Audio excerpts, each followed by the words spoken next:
Tak semua luka tampak di mata. Ada luka yang diam-diam ditanggung oleh seorang suami, karena istri yang ia cintai berubah menjadi orang yang menyakitinya. Inilah kisah seorang istri yang lupa diri, dan teguran dari Allah yang mengubah segalanya. Sebelum kisah ini dimulai, jangan lupa untuk tekan tombol like jika video ini bermanfaat, dan subscribe agar kamu tak ketinggalan kisah-kisah Islami penuh hikmah lainnya setiap pekan. Insya Allah, semoga jadi amal jariah untuk kita semua. Di balik rumah yang tampak utuh, terkadang tersembunyi luka yang tidak terlihat. Luka yang dalam, bukan karena tangan yang menyakiti, tapi karena hati yang dikhianati oleh orang yang seharusnya paling mencintai. Rina adalah wanita yang cerdas, lulusan universitas ternama, dan memiliki karir cemerlang. Ia menikah dengan Fahmi, lelaki sederhana yang bekerja sebagai guru ngaji dan pengajar di pesantren. Ia tak punya banyak harta, tapi memiliki ilmu dan akhlak yang mulia.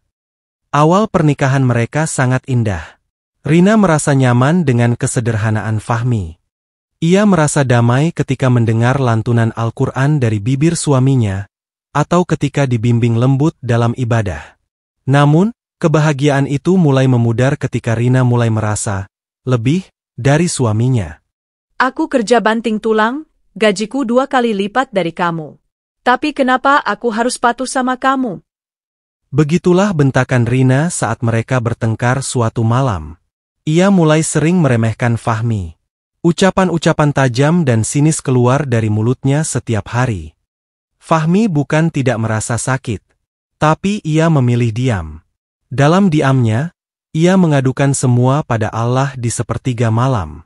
Ya Allah, jika istriku ujian untukku, berikan aku kekuatan. Tapi jika aku yang salah, tunjukkan aku jalan untuk memperbaiki diri. Setiap hari, Rina semakin larut dalam dunia pekerjaannya. Ia tidak lagi mempedulikan Fahmi, tidak melayaninya, bahkan ibadahnya pun mulai ia tinggalkan. Ia merasa tidak butuh nasihat suami yang hanya guru kampung. Di hadapan teman-temannya, ia sering mencela suaminya. Sungguh, hatinya telah dipenuhi kesombongan. Padahal, Allah berfirman. Sungguh, hatinya telah dipenuhi kesombongan. Padahal, Allah berfirman.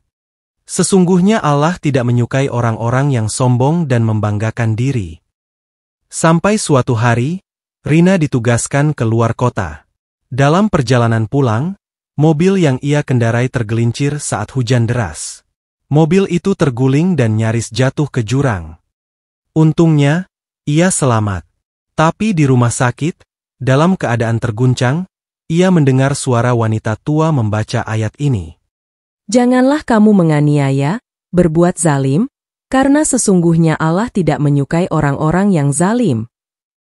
Suara lirihnya ketika mengucap doa. Ia teringat bagaimana selama ini ia meremehkan lelaki itu. Lelaki yang selalu mendoakannya bahkan saat ia disakiti. Air matanya jatuh. Ya Allah, aku sudah terlalu jauh. Aku zalim pada lelaki yang paling sabar mencintaiku. Malam itu, Rina pulang tanpa berkata apa-apa. Ia langsung mengambil air wudhu.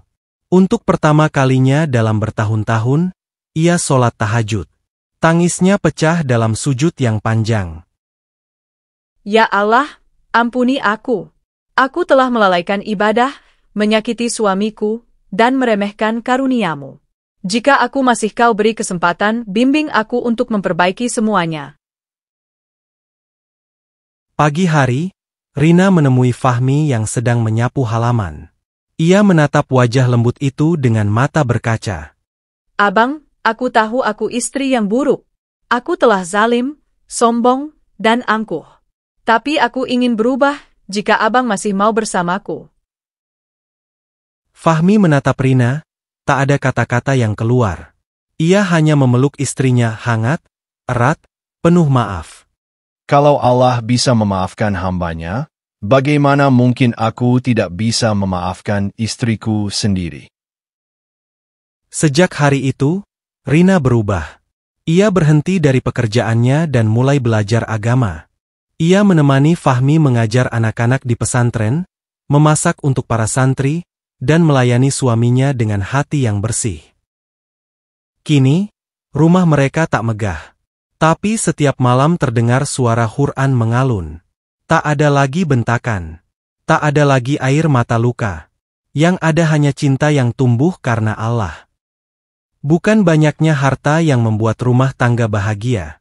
Tapi keberkahan, kesabaran, dan cinta karena Allah lah yang menjadikan rumah itu surga dunia. Jika kamu seorang istri, lihatlah suamimu bukan dari seberapa banyak uang yang ia hasilkan, tapi dari seberapa tulus ia mencintaimu dalam diam. Jangan tunggu teguran dari langit untuk menyadari kesalahanmu. Karena tidak semua orang mendapat kesempatan kedua seperti Rina. Jangan menjadi istri yang membuat suaminya menangis di sepertiga malam. Semoga kisah ini menjadi cermin bagi kita semua, bahwa rumah tangga bukan tentang siapa yang lebih tinggi, tapi siapa yang lebih rendah hati. Jangan lupa subscribe dan nyalakan lonceng notifikasinya, agar kamu tak ketinggalan kisah-kisah selanjutnya.